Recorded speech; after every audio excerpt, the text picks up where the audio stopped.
It's always about the reputation, okay?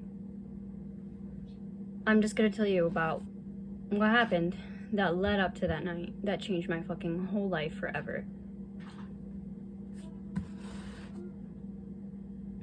They tell you that it's about their reputation, but what's behind that on the other side is the people that bully them any chance they got, because there are people in the world that are so insecure about themselves that they project, and they'll see somebody failing and they'll jump on that to point that out, because if everybody's looking over there, nobody's going to be looking back.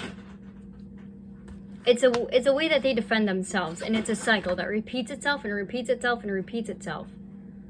And I'm not doing that anymore. I'm not doing that, and I'm not going to cater to that. I don't give a shit about my reputation. People are going to talk shit about me no matter what I do. So why am I going to try to blend in if I'm still going to be criticized and also unfulfilled because I'm not even acting like myself?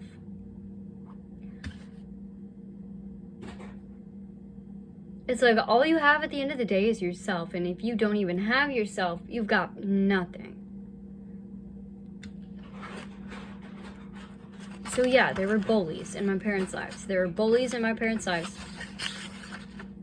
that did anything they could to point fingers. So when the shit started happening and my parents needed help, they had nowhere to go. So I don't fault them for anything. But that doesn't mean my childhood was amazing. And when people come to me and tell me that I have such an amazing family, I'm like, you have no fucking idea what I have been through. I would like, for somebody to come up to me and like, oh my gosh, your childhood was so fucked up. Because it was. And I'm tired of sitting here and pretending that it wasn't.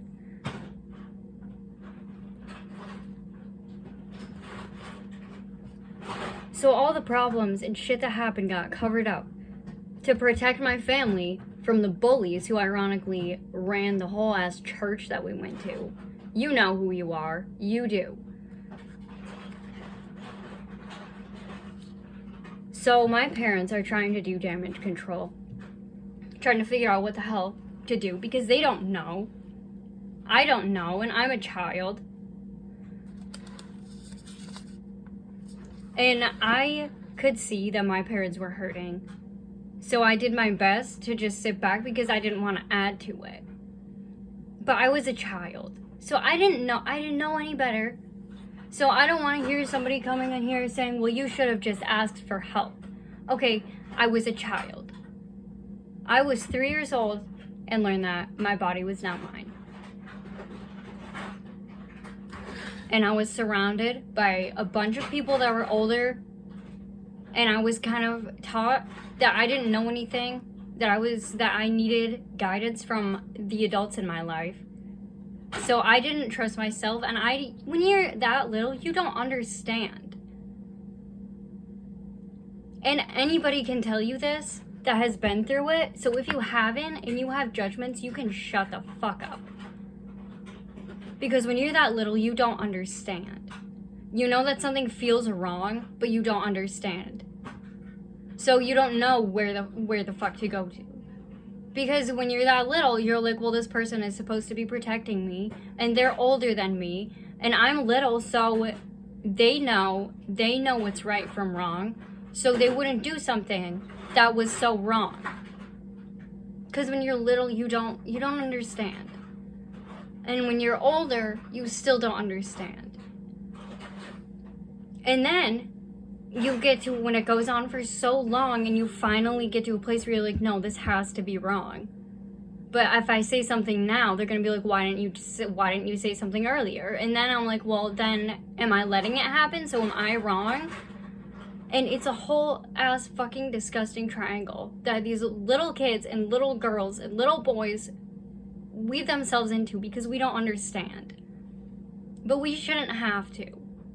It should never, ever be placed on us to even try to understand that.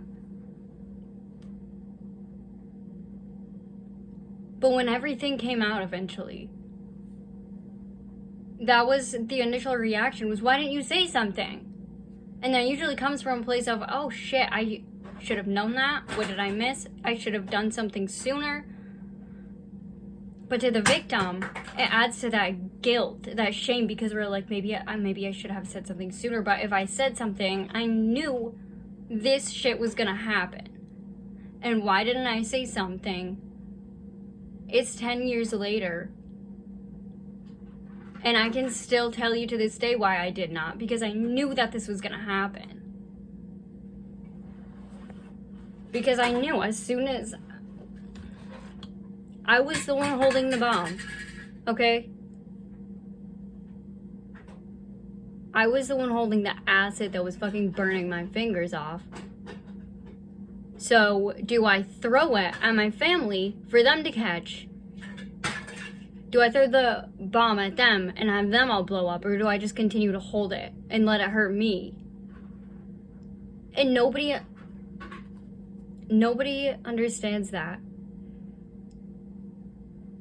But if somebody looks and sees it, you have the bomb, and they're like, dude, why the fuck is that in your hand? They don't understand how dangerous that is. And so they'll grab it, and they don't realize that there's not a fucking pin in that thing. And it explodes everywhere and causes damage that lasts for a lifetime.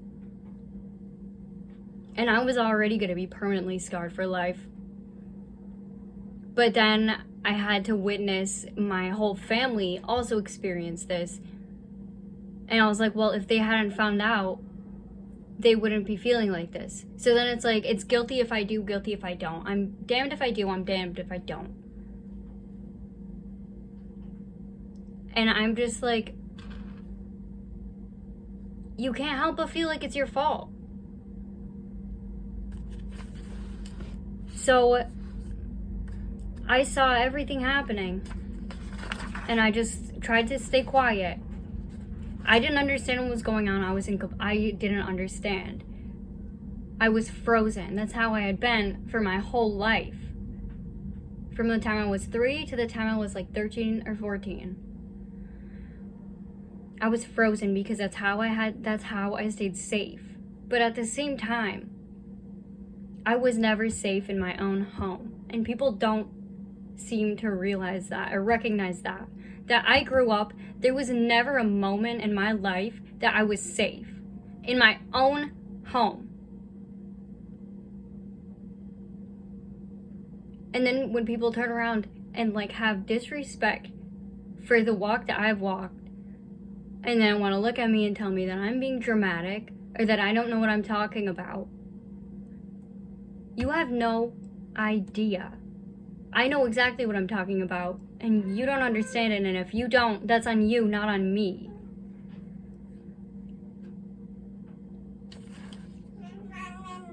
Hold on.